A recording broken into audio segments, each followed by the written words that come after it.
You're watching How Leap. Let's download a wallpaper from Pinterest. Open the Pinterest app and find the image you want. Tap on the image to open it fully. Tap the three dots in the top right corner of the image. A menu will appear. Tap Download Image or Save Photo. The image will be saved directly to your phone's gallery or camera.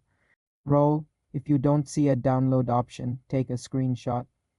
Press the power and volume down buttons at the same time. Crop the screenshot to just the image. You're watching How Leap. Let's download a wallpaper from Pinterest.